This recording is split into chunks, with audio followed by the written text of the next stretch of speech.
ಇವತ್ತ ಜೂನ್ 21ನೇ ತಾರೀಕು ಭಾನುವಾರ ಗೃಹಲಕ್ಷ್ಮಿಯರಿಗೆ ಭರ್ಜರಿ ಗುಡ್ ನ್ಯೂಸ್ ಬಂದಿದೆ. ಹೌದು ಸ್ನೇಹಿತರೆ, ಯಾರಿಗೆ ಪೆಂಡಿಂಗ್ ಹಣ ಬಂದಿಲ್ಲ ಅಂತ ಬಾಕಿ ಇತ್ತು ಅಂತ ಕೇಳ್ಕೊಳ್ತಾ ಇದ್ದೀರಾ ಅಂಥವ್ರಿಗೆ ಭರ್ಜರಿ ಗುಡ್ ನ್ಯೂಸ್ ಅನ್ನ ನೂತನ ಮುಖ್ಯಮಂತ್ರಿಗಳು ಕೊಟ್ಟಿದ್ದಾರೆ. ಹೌದು ಸ್ನೇಹಿತರೆ, ಡಿ ಕೆ ಶಿವಕುಮಾರ್ ಅವರು ಗೃಹಲಕ್ಷ್ಮಿ ಯೋಜನೆಗೆ ಸಂಬಂಧಪಟ್ಟಂತೆ ಒಂದು ಸಭೆಯನ್ನು ನಡೆಸಿ ಭರ್ಜರಿ ಗುಡ್ ನ್ಯೂಸ್ ಅನ್ನ ಕೊಟ್ಟಿರುವಂಥದ್ದು. ಈಗಾಗಲೇ ನಿಮಗೆ ಗೊತ್ತಿರಬಹುದು, ಹೊಸ ಅಪ್ಡೇಟ್ ಪ್ರಕಾರ ಎಲ್ಲರೂ ಅರ್ಜಿಯನ್ನು ಸಲ್ಲಿಸಬೇಕು. ಮತ್ತೆ ಇದೇನಪ್ಪ ತಲೆನೋವು, ನಮಗೆ ಹಣ ಸಿಗುತ್ತಾ ಇಲ್ಲ ಅಂತ ಬಹಳಷ್ಟು ಮಂದಿ ಗೊಂದಲಕ್ಕೆ ಒಳಗಾಗಿದ್ರು. ಈಗ ಭರ್ಜರಿ ಗುಡ್ ನ್ಯೂಸ್ ಅನ್ನ ಡಿ ಕೆ ಶಿವಕುಮಾರ್ ಅವರೇ ಕೊಟ್ಟಿದ್ದಾರೆ.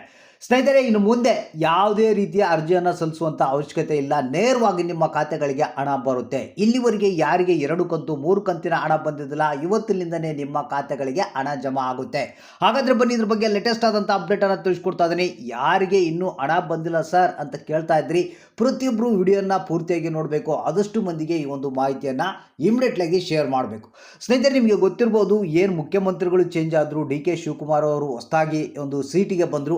ಅವಾಗಲಿಂದ ಭಾಳಷ್ಟು ಮಂದಿಗೆ ಗೊಂದಲ ಆಗಿತ್ತು. ಯಾಕಪ್ಪ ಅಂದರೆ ಈಗ ಮತ್ತೆ ಅರ್ಜಿಯನ್ನು ಸಲ್ಲಿಸಬೇಕಲ್ಲಪ್ಪ, ಈಗ ಹಣ ಕೊಡೋದನ್ನ ಮತ್ತೆ ಡಿಲೇ ಮಾಡ್ತಾರೆ, ಈ ಒಂದು ಹಣ ನಮಗೆ ಬರುತ್ತಾ ಇಲ್ಲ ಅಂತ ಭಾಳಷ್ಟು ಮಂದಿ ಟೆನ್ಷನ್ ಆಗ್ತಾ ಇದ್ರು. ಸೊ ಈಗ ನಿನ್ನೆ ನಡೆದಂಥ ಒಂದು ಸಭೆಯಲ್ಲಿ ತೀರ್ಮಾನವನ್ನು ತೆಗೆದುಕೊಳ್ಳಲಾಗಿದೆ. ಅಂದರೆ ಯಾವುದೇ ರೀತಿಯ ಅರ್ಜಿಯನ್ನು ಸಲ್ಲಿಸುವಂಥ ಅವಶ್ಯಕತೆ ಇಲ್ಲ. ಅಂದರೆ ಇಲ್ಲಿ ಯಾರಿಗೆ ಈಗಾಗಲೇ ಪೆಂಡಿಂಗ್ ಹಣ ಬಾಕಿ ಇದೆ ಅವರು ಟೆನ್ಷನ್ ತೆಗೆದುಕೊಳ್ಳುವಂಥ ಅವಶ್ಯಕತೆ ಇಲ್ಲ. ನೇರವಾಗಿ ಅವರ ಖಾತೆಗಳಿಗೆ ಹಣವನ್ನು ಬಿಡುಗಡೆ ಮಾಡ್ತಾ ಇದ್ದೀವಿ ಅಂತ ಹೇಳಿದರು. ಸೊ ಹಾಗಾದರೆ ಈಗ ಅರ್ಜಿಯನ್ನು ಸಲ್ಲಿಸೋದಿಲ್ಲಲ್ಲ, ಹಾಗಾದರೆ ಗೃಹಲಕ್ಷ್ಮಿಯರಿಗೆ ಎಲ್ಲರಿಗೂ ಹಣ ಬರುತ್ತಾ, ಯಾರಿಗೆ ಬರುತ್ತೆ ಯಾರಿಗೆ ಬರೋದಿಲ್ಲ ಅನ್ನೋದ್ರ ಬಗ್ಗೆ ಕನ್ಫರ್ಮ್ ಆದಂಥ ಮಾಹಿತಿಯನ್ನು ತಿಳಿಸ್ಕೊಡ್ತೀನಿ. ಮತ್ತು ನೀವು ಹಣವನ್ನು ಪಡಿಬೇಕಾದ್ರೆ ಏನು ಮಾಡಬೇಕು, ಇಮಿಡಿಯೇಟ್ಲಾಗಿ ಹಣ ಸಿಗಬೇಕಾದ್ರೆ ಏನು ಮಾಡಬೇಕು ಅನ್ನೋದ್ರ ಬಗ್ಗೆ ಕೂಡ ಮಾಹಿತಿಯನ್ನು ತಿಳಿಸ್ಕೊಡ್ತೀನಿ. ಯಾಕಂದರೆ ಈಗಾಗಲೇ ಜನ ಭಾಳಷ್ಟು ರೋಸೆತ್ತೋಗಿದ್ರು, ರಾಜ್ಯ ಸರ್ಕಾರದ ವಿರುದ್ಧ ಆಕ್ರೋಶವನ್ನು ವ್ಯಕ್ತಪಡಿಸ್ತಾ ಇದ್ರು. ಇವರು ಇದೇ ರೀತಿ ಮಾಡ್ತಾರೆ, ಈಗ ಮತ್ತೆ ಅರ್ಜಿಯನ್ನು ಸಲ್ಲಿಸಬೇಕಾದ್ರೆ ಮತ್ತೆ ಒಂದು 2-3 ತಿಂಗಳ ಟೈಮ್ ತಗೊಳುತ್ತೆ, ನಮಗೆ ಹಣ ಬರೋದಲ್ಲ, ಇವ್ರು ಸಹಸನೆ ಬೇಡಪ್ಪ ಅಂತ ಜನ ಹೇಳ್ತಾ ಇದ್ರು. ಸೊ ಆ ರೀತಿ ಏನು ತಲೆನೋವು ಇಲ್ಲ ಸ್ನೇಹಿತರೆ. ಈಗ ಮುಖ್ಯಮಂತ್ರಿಗಳೇ ಖುದ್ದಾಗಿ ಅರ್ಜಿಯನ್ನು ಸಲ್ಲಿಸೋದು ಬೇಡ ಅಂತ ಹೇಳಿದರೆ, ಬನ್ನಿ ಇದ್ರ ಬಗ್ಗೆ ಹೆಚ್ಚಿನ ಒಂದು ಡೀಟೇಲ್ಸ್ನ ತಿಳಿಸ್ಕೊಡ್ತಾ ಇದ್ದೀನಿ. ಸ್ನೇಹಿತರೆ, ನಿಮಗೆಲ್ಲ ಗೊತ್ತಿರ್ಬೋದು, ಕೆಲವು ದಿನಗಳ ಹಿಂದೆ ಏನು ಹೊಸದಾಗಿ ಅರ್ಜಿಯನ್ನು ಸಲ್ಲಿಸಬೇಕಂತ ರಾಜ್ಯ ಸರ್ಕಾರ ಪ್ಲಾನ್ ಮಾಡಿತ್ತು. ಈಗ ಅದನ್ನು ಕೈ ಬಿಡಲಾಗಿದೆ. ಎಲ್ಲರಿಗೂ ಟೆನ್ಷನ್ ಆಗಿತ್ತು, ಈಗ ಮತ್ತೆ ಹೋಗಿ ಲೈನ್ ನಿಂದಿರಬೇಕು, ಅರ್ಜಿಯನ್ನು ಸಲ್ಲಿಸಬೇಕು, ಇದೆಲ್ಲ ತಲೆನೋವಪ್ಪ, ನಮ್ಮ ಕೈಲಿ ಆಗೋದಿಲ್ಲ ಅಂತ ಭಾಳಷ್ಟು ಮಂದಿ ಆಕ್ರೋಶವನ್ನು ವ್ಯಕ್ತಪಡಿಸ್ತಾ ಇದ್ರು. ಆ ರೀತಿ ಏನಿಲ್ಲ. ಈಗ ರಾಜ್ಯ ಸರ್ಕಾರ ಒಂದು ಮಾಸ್ಟರ್ ಪ್ಲಾನನ್ನು ಮಾಡಿಕೊಂಡಿದೆ. ಏನಪ್ಪ ಅಂತಂದರೆ, ಈಗ ನಿಜವಾದ ಗೃಹಲಕ್ಷ್ಮಿಯರಿಗೆ ಮಾತ್ರ ಹಣವನ್ನು ಕೊಡಬೇಕು ಅಂತ.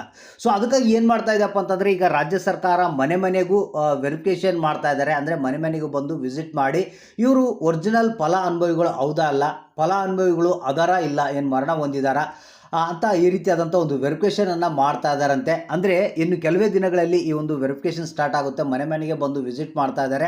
ಆವಾಗ ನಿಮಗೆ ಏನು ಅವರು ಟಿಕ್ ಮಾಡಿಕೊಳ್ತಾರೆ, ಇವರು ಒರಿಜಿನಲ್ ಫಲಾನುಭವಿಗಳು, ಇವರಿಗೆ ಹಣವನ್ನು ಕೊಡ್ಬೋದಂತ. ಆವಾಗ ನೆಕ್ಸ್ಟ್ ಏನಿದೆ, ನಿಮಗೆ ಈ ಒಂದು ಪೆಂಡಿಂಗ್ ಹಣ ಆಗಿರ್ಬೋದು, ಮತ್ತು ಇನ್ನು ಮುಂದಿನ ತಿಂಗಳಿನ ಹಣ ಆಗಿರ್ಬೋದು, ಅದು ನೇರವಾಗಿ ನಿಮ್ಮ ಖಾತೆಗಳಿಗೆ ಬರುತ್ತೆ. ಹಾಗಾದರೆ ಇಲ್ಲಿ ಯಾರಿಗೆ ಹಣ ಬರುತ್ತೆ ಯಾರಿಗೆ ಇಲ್ಲ ಅನ್ನೋದ್ರ ಬಗ್ಗೆ ಮಾಹಿತಿಯನ್ನು ತಿಳಿಸ್ಕೊಟ್ಬಿಡ್ತೀನಿ.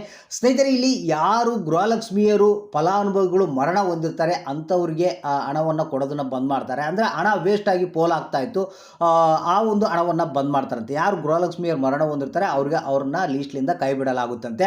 ಮತ್ತು ಅದ್ರ ಜೊತೆಗೆ ಇಲ್ಲಿ ಹೊರ ರಾಜ್ಯಗಳಿಂದ ಬಂದು ನಮ್ಮ ರಾಜ್ಯದಲ್ಲಿ ಇದ್ದರು, ಅವ್ರು ವಾಸ ಮಾಡ್ತಾ ಇದ್ರು, ಅಂಥವರು ಹಣವನ್ನು ಪಡಿತಾ ಇದ್ರು, ಅಂಥವ್ರನ್ನ ಕೈ ಬಿಡ್ತಾರೆ ಅನ್ನೋ ಒಂದು ಮಾಹಿತಿ ಕೇಳಿ ಬರ್ತಾ ಇದೆ. ಅಂದರೆ ಕರ್ನಾಟಕ ರಾಜ್ಯದ್ದು ವೋಟರ್ ID ಕಾರ್ಡ್ ಇರಬೇಕು, ಬೇರೆ ರಾಜ್ಯದ್ದು ಇತ್ತಪ್ಪ ಅಂತಂದರೆ ನಿಮಗೆ ಆ ಒಂದು ಗೃಹಲಕ್ಷ್ಮಿ ಯೋಜನೆಯ ಹಣವನ್ನು ಕೊಡೋದನ್ನು ಬಂದ್ ಮಾಡ್ತಾರೆ. ಈ ರೀತಿಯಾದಂಥ ಒಂದು ಹೊಸ ರೂಲ್ಸನ್ನು, ಹೊಸ ವೆರಿಫಿಕೇಷನ್ ಮಾಡ್ತಾ ಇದ್ದಾರೆ. ಮತ್ತು ಇಲ್ಲಿ ಇನ್ನೊಂದು ಏನಪ್ಪ ಅಂತಂದರೆ, ಗಂಡನ ಒಂದು ಡೀಟೇಲ್ಸ್ನ ತೆಗ್ತಾರೆ. ಯಾರಾದರೂ GST ಪೇಯರ್ ಇದ್ದಾರಾ, ಟ್ಯಾಕ್ಸ್ ಪೇಯರ್ ಇದ್ದಾರಾ, ಆ ರೀತಿಯಾಗಿ ಚೆಕ್ ಮಾಡ್ತಾರಂತೆ. ಅದು ಕೂಡ ಮತ್ತು ಒಂದು ವೇಳೆ ನಿಮ್ಮ ಮನೆಯಲ್ಲಿ ನಿಮ್ಮ ಯಜಮಾನ್ರು ಏನಾದರೂ GST ಪೇಯರು, ಟ್ಯಾಕ್ಸ್ ಪೇಯರು ಇದ್ದರೆ ಅಂತಂದರೆ ಅವ್ರನ್ನ ಒಂದು ಲೀಸ್ಟ್ಲಿಂದ ಕೈ ಬಿಡಲಾಗುತ್ತಂತ ಮಾಹಿತಿ ಕೇಳಿ ಬರ್ತಾ ಇದೆ. ಈ ರೀತಿಯಾಗಿ ವೆರಿಫಿಕೇಷನನ್ನು ಮಾಡ್ತಾರಂತೆ. ಕೆಲವೊಂದು ದಾಖಲಾತಿಗಳನ್ನ ಕೇಳ್ತಾರೆ, ration card, voter ID card, ಮತ್ತು ನಿಮ್ಮ ಒಂದು ಗೃಹಲಕ್ಷ್ಮಿ ಯೋಜನೆಯ ಅಪ್ಲಿಕೇಶನ್ ಹಾಕಿರ್ತಾರಲ್ಲ, ಅಕ್ನಾಲಜ್ಮೆಂಟ್ ಕಾಪಿ, ಅದನ್ನು ಕೇಳ್ತಾರೆ. ಮತ್ತು ನಿಮ್ಮ ಮನೆಗೆ ಸಂಬಂಧಪಟ್ಟಂಥ ಕೆಲವೊಂದು ಡೀಟೇಲ್ಸ್ನ ಕೇಳ್ತಾರೆ, ಅವನ್ನೆಲ್ಲ ನೀವು ಕೊಡಬೇಕಾಗುತ್ತೆ. ಇಷ್ಟಿರುತ್ತೆ ವೆರಿಫಿಕೇಷನ್. ಅತಿ ಶೀಘ್ರದಲ್ಲೇ ಈ ಒಂದು ವೆರಿಫಿಕೇಷನ್ ಕೂಡ ಸ್ಟಾರ್ಟ್ ಆಗುತ್ತೆ. ಮತ್ತು ಇಲ್ಲಿವರೆಗೆ ಕೆಲವರಿಗೆ ನಮಗೆ ಹಣ ಬಂದಿಲ್ಲಲ್ಲ ಸರ್, ಅದು ಯಾವ ರೀತಿ ಮತ್ತು ಹಣ ಯಾವಾಗ ಬರುತ್ತೆ ಅಂತ ಕೇಳ್ತಾ ಇದ್ದಾರೆ. ನೋಡಿ ಸ್ನೇಹಿತರೆ, ಇದನ್ನು ವೆರಿಫಿಕೇಷನ್ ಮಾಡ್ತಾರೆ. ವೆರಿಫಿಕೇಷನ್ ಆದ ನಂತರ ನಿಮಗೆ ಪೆಂಡಿಂಗ್ ಹಣದ ಜೊತೆಗೆ ಈಗೇನು ಮುಂದಿನ ತಿಂಗಳದು ಹಣ ಬರಬೇಕು, ಆ ಒಂದು ಹಣ ಕೂಡ ಹಾಕ್ತಾರೆ ಅನ್ನೋ ಒಂದು ಮಾಹಿತಿ ಕೇಳಿ ಬರ್ತಾ ಇದೆ. ಇಲ್ಲಿ ಒಂದು ಮಾತ್ರ ನಿಜ, ಯಾರು ಒರಿಜಿನಲ್ ಫಲಾನುಭವಿಗಳು ಇರ್ತಾರೆ ಅವ್ರಿಗೆ ಹಣವನ್ನು ಕೊಡ್ತೀವಿ, ಅವ್ರನ್ನ ಲೀಸ್ಟ್ಲಿಂದ ತೆಗೆದುಹಾಕೋದಿಲ್ಲ ಅಂತ ಹೇಳಿದ್ದಾರೆ. ಇಲ್ಲಿ ಕೆಲವ್ರನ್ನ ಮಾತ್ರ, ಯಾರು ಮರಣ ಹೊಂದಿರ್ತಾರೆ ಅಂಥವ್ರಿಗೆ ತೆಗೆದುಹಾಕ್ತಾರೆ, ಮತ್ತು ಯಾರು ಹೊರ ರಾಜ್ಯದವರು ಇರ್ತಾರೆ ಅಂಥವ್ರನ್ನ ತೆಗೆದುಹಾಕ್ತಾರೆ, GST ಟ್ಯಾಕ್ಸ್ ಪೇಯರ್ ಇರೋಂಥವ್ರನ್ನ ತೆಗೆದುಹಾಕ್ತಾರೆ ಅಂತ ಮಾಹಿತಿ ಕೇಳಿ ಬರ್ತಾ ಇದೆ. ಡೋಂಟ್ ವೆರಿ, ಯಾರು ಭಯಪಡುವಂಥ ಅವಶ್ಯಕತೆ ಇಲ್ಲ. ಪ್ರತಿಯೊಬ್ಬರಿಗೂ ಗೃಹಲಕ್ಷ್ಮಿ ಯೋಜನೆಯ ಹಣ ಬಂದೇ ಬರುತ್ತೆ. ನೀವು ಮಾಡಬೇಕಾಗಿರುವಂಥ ಒಂದು ಸಣ್ಣ ಒಂದು ಟಿಪ್ಸನ್ನು ಕೊಡ್ತೀನಿ ನಿಮಗೆ. ನೀವೇನಪ್ಪ ಅಂತಂದರೆ ವೆರಿಫಿಕೇಷನ್ ಮಾಡುವಂಥ ಸಂದರ್ಭದಲ್ಲಿ ಬಂದಂಥ ಒಂದು ಏನು ಅಧಿಕಾರಿಗಳಿರ್ತಾರೆ, ಪರ್ಸನ್ಸ್ ಇರ್ತಾರೆ, ಅವ್ರಿಗೆ ನಾವು ಇದನ್ನೇ ನಂಬಿಕೊಂಡು ಇದನ್ನು ನಮಗೆ 2,000 ರೂಪಾಯಿ ಬೇಕೇ ಬೇಕು, ನಮಗೆ ಕಷ್ಟ ಇದೆ ಅಂತ ಹೇಳ್ಕೊಂಡ್ರೆ ನಿಮಗೆ ಆ ಒಂದು ನಿಮ್ಮನ್ನು ಲೀಸ್ಟಿಂದ ತೆಗೆದಾಕೋದಿಲ್ಲ ಅನ್ನೋ ಒಂದು ಮಾಹಿತಿ ಕೇಳಿಬರ್ತಾ ಇದೆ. ಅಂದರೆ ನಾವು ಬಡವರು ಇದ್ವಿ, ನಮಗೆ ಈ ಒಂದು ಹಣ ಭಾಳಷ್ಟು ಅನುಕೂಲ ಆಗುತ್ತೆ ಅಂತ ಹೇಳಿದರೆ ನಿಮಗೆ ನಿಮ್ಮನ್ನು ಲೀಸ್ಟ್ಲಿಂದ ತೆಗೆದಾಕೋದಿಲ್ಲ, ನಿಮಗೆ ಹಣ ಕಂಟಿನ್ಯೂ ಆಗಿ ಬಂದೇ ಬರುತ್ತೆ. ಈ ರೀತಿಯಾದಂಥ ಕೆಲಸವನ್ನು ಮಾಡಿ ನಿಮಗೆ ಕಂಟಿನ್ಯೂ ಆಗಿ ಹಣ ಬಂದೇ ಬರುತ್ತೆ. ಮತ್ತು ಅತಿ ಶೀಘ್ರದಲ್ಲೇ ಈ ಒಂದು ಪೆಂಡಿಂಗ್ ಹಣ ಮತ್ತು ಎಲ್ಲ ಬಿಡುಗಡೆ ಮಾಡ್ತಾರಂಥ ಒಂದು ಮಾಹಿತಿ ಕೇಳಿ ಬರ್ತಾ ಇದೆ. ಜಸ್ಟ್ ವೇಟ್ ಮಾಡ್ತಾ ಇರಿ, ನಿಮ್ಮ ಖಾತೆಗಳಿಗೆ 100% ಆಗಿ ಇನ್ನು ಮುಂದೆ ಹಣ ಬಂದೇ ಬರುತ್ತೆ.